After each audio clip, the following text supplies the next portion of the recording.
आप लोग का स्वागत है फिर से एक नई वीडियो के साथ। तो आज हम आप लोग के लिए जो मेजर पेपर जो आप लोग को यहाँ पे देख रहे होंगे, मेजर पेपर आज हम हिंदी का लेके आए हैं, जो कि यहाँ पे आप लोग को देखने को मिल रहा है। तो एमजेड 6 सेमेस्टर 4 वाले स्टूडेंट का ये होने वाला है ये वीडियो।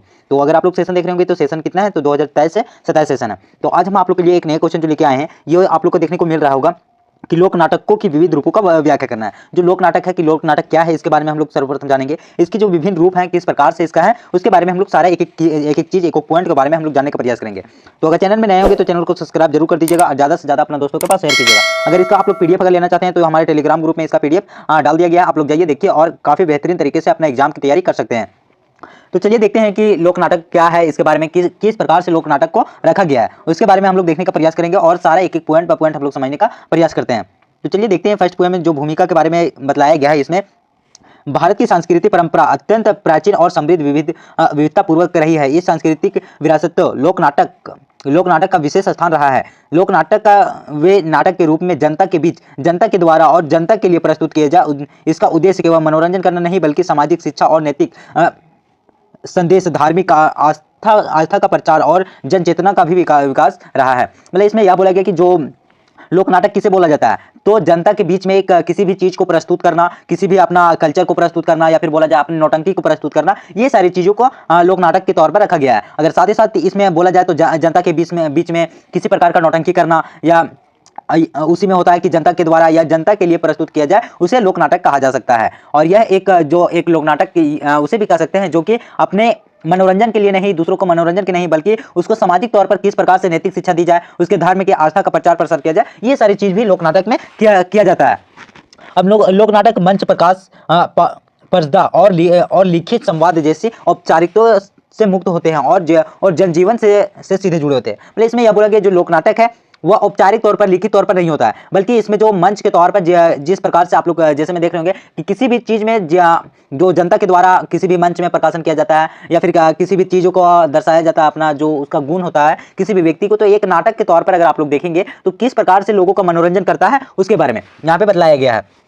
अब आगे देखते हैं। तो भारत के विभिन्न क्षेत्रों में भौगोलिक, भाषाएं और संस्कृत विविधता के कारण लोक नाटकों के अनेक रूपों में विकसित हुए हैं। ये नाटक स्थानीय बोलियों और वेशभूषा, संस्कृत, नृत्य और परंपराओं के भीतर से समाहित करते हैं। मतलब इसमें यह बोला कि जो लोक नाटक होती हैं वो अपने कल्चर, जो हम बोल रहे हैं कि कल्चर को, या फिर अपने स्थानीय भाषा को, अपने वेशभूषा, संस्कृति हो गया, या फिर कई सारे जो नृत्य अपने हो गए, परंपरा हो गया, ये सारी चीज़ों को दर्शाना और लोगों तक पहुँचाना, लोगों को दिखाना एक नाटक के तौर पर, और नाटक नुटक जो होता है वो सारी चीज़ों को लेकर जनता के बीच रखना और जनता को एक मनोरंजन करना और उसे शिक्षित करना, ये नाटक के तौर पर रखा जा सकता है। अब देखते हैं तो लोक नाटक की परिभाषा क्या बोलती है उसके बारे में।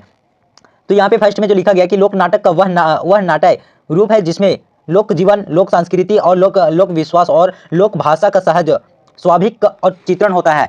इसमें कथात्मक जो प्राय इसमें बोला जाए तो प्रेरणादायक, ऐतिहासिक, धार्मिक और सामाजिक घटनाओं पर आधारित होती है। जो नाटक जो है ना वो अपने जो बोला जाए ऐतिहासिक तौर पर या फिर किसी भी धर्म के तौर पर और सामाजिक घटनाओं पर, ये सारी चीज़ों पर आधारित होती है। अब लोक नाटकों की प्रमुख विशेषता की अगर बात करेंगे तो इसमें जो बोला गया कि प्रमुख विशेषता कौन कौन से लोक नाटक की होती है, तो लोक नाटक जो इसकी प्रमुख विशेषता में फर्स्ट में जो लिखा गया है उसमें लिखा गया है कि लोक भाषा का प्रयोग करना। जो स्थानीय भाषा है, सांस्कृतिक शुद्ध साहित्य भाषा, स्थान पर स्थानीय बोली, जो वहाँ की जिस भी क्षेत्र में अगर आप नाटक दिखा रहे हैं या फिर लोगों के मनोरंजन के लिए कर रहे हैं कुछ भी कार्य, तो वो वहाँ की स्थानीय भाषा होना चाहिए और वहाँ की कल्चर, संस्कृति, ये सारी चीज़ों को देखते हुए करना चाहिए।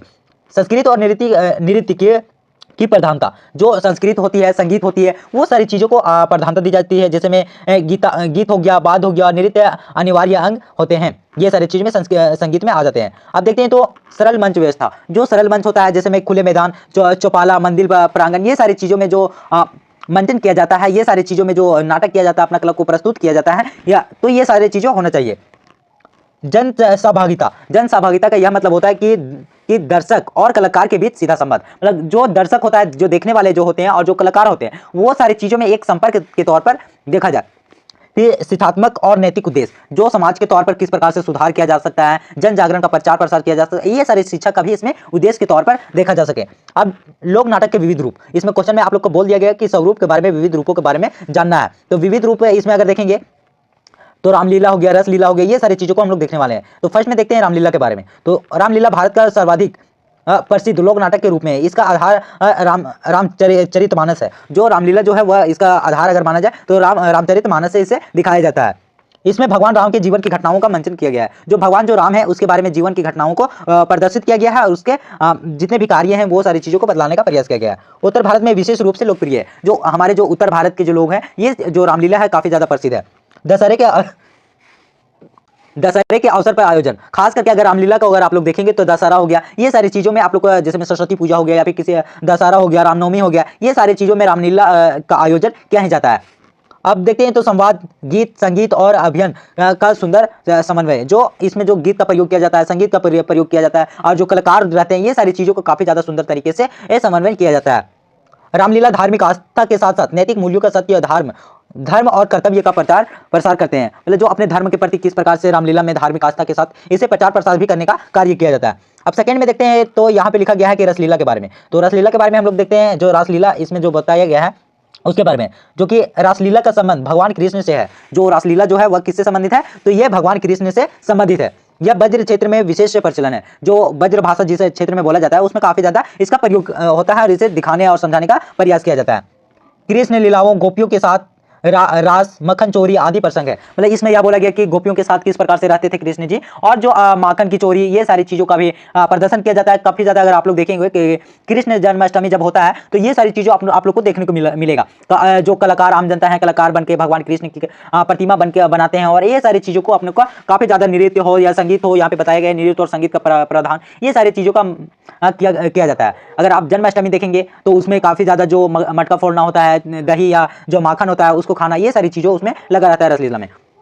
तो रासलीला भक्ति, प्रेम और रचनात्मक उत्कृष्ट उदाहरण है। जो इसके उदाहरण है ये सारे देखने को आप लोग को मिल रहा है। अब देखते हैं थर्ड पॉइंट में जो यहाँ पे लिखा गया कि नौटंकी किस प्रकार से है। तो नौटंकी उत्तर भारत का लोकप्रिय लोक नाटक, जो नौटंकी है वो कहाँ के है, तो लोकप्रिय नाटक कहाँ की है, तो उत्तर भारत की है। विषय की अगर बात करें, जो नौटंकी अगर किया जाता है वह है प्रेम है, वीरता है, ऐतिहासिक सामाजिक कथाएं हैं। जो भी लोग अगर नौटंकी करते हैं तो वो प्रेम के प्रति करते हैं या फिर ऐतिहासिक दृष्टि में जिस प्रकार से इतिहास में बीते हुए पल में जो हुआ था उसके उस घटनाओं को अदगार के तौर पर रखते हैं।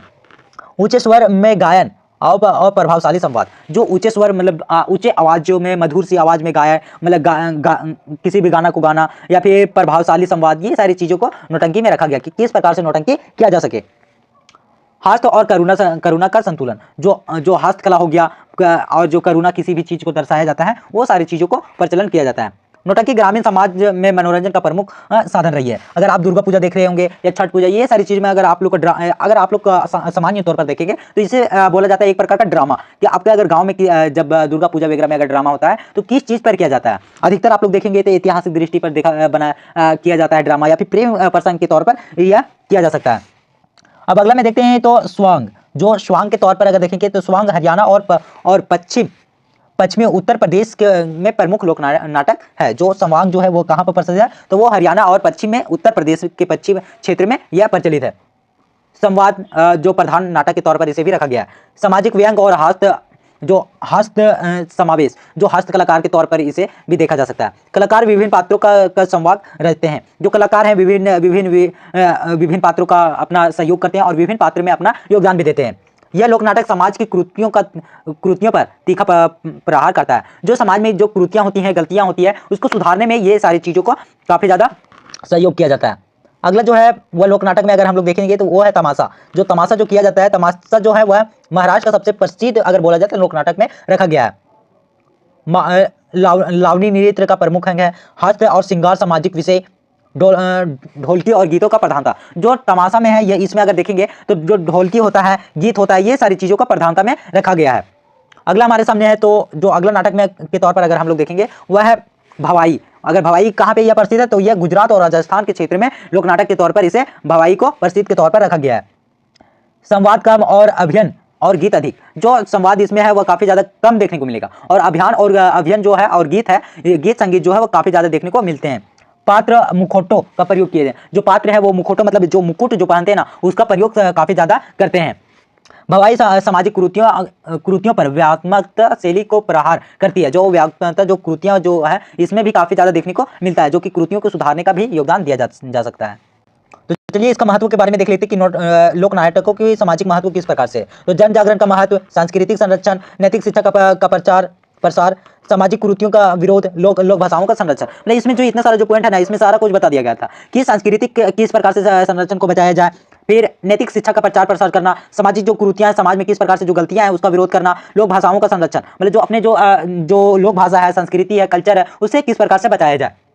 अब देखते हैं तो आधुनिक के युग में लोक नाटक जो आधुनिक युग में है, वो आधुनिक युग के समय लोक नाटक की नई चुनौतियों का सामना करना पड़ रहा है, और फिर भी इसे आधुनिक विषय जैसे पर्यावरण संरक्षण, नारी सशक्तिकरण, शिक्षा व्यवस्था, स्वास्थ्य से जोड़कर पुनर्जीवित किया जा रहा है।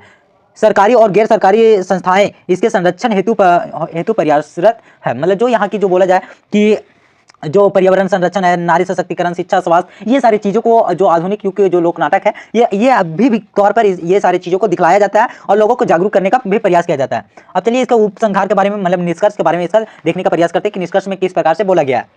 तो लोक नाटक भारतीय संस्कृति का आत्मा है। ये केवल मनोरंजन का साधन नहीं बल्कि समाज का दर्पण है। लोक नाटक के विविध रूप जो कि भारत की संस्कृति, एकता और विविध सुंदरता उदाहरण है, प्रस्तुत करते हैं कि इसका संरक्षण और संवर्धन हमारी संस्कृति जिम्मेदारी, ताकि आने वाली पीढ़ियां इस अमूल्य धरोहर से परिचित हो सके। मतलब जो उपसंहार जो इसमें निष्कर्ष में यह बोला गया कि जो लोक नाटक है ये भारतीय संस्कृति का काफ़ी ज़्यादा आत्मा के तौर पर इसे रखा गया है। इसमें भी मनोरंजन का माध्यम काफ़ी ज़्यादा है और इसके साथ साथ समाज का एक दर्पण के तौर पर भी रखा गया है, जिससे लोक नाटक के तौर पर लोगों को सिखाया जाए, लोगों को जागरूक किया जाए, ये सारी चीज़ों को बचाने का भी प्रयास किया जाए, ताकि जो हमारी जो आने वाली जो पीढ़ियां हैं वो ये सारी चीज़ों का ज्ञान प्राप्त हो और उससे धरोहर के तौर पर परिचित भी हो सके। तो यही था जो लोक नाटक के बारे में आज हम पूरा विस्तार पूर्वक से देखने का प्रयास किया और बताने का, समझाने का प्रयास किए थे। तो अगर चैनल में नए होंगे तो चैनल को सब्सक्राइब जरूर कर दीजिएगा और ज़्यादा से ज़्यादा अपना ग्रुप या फिर दोस्तों के पास शेयर कीजिए, ताकि आप लोग का जो एग्जाम की तैयारी है सारे लोगों का किसी भी विषय में आप लोग प्रमोट नहीं होइए। तो यही था जो कि आप लोग को हम बताने का प्रयास किए थे। तो चलिए मिलते हैं नेक्स्ट वीडियो में, तब तक के लिए बाय, जय Hind, all the best, thank you so much.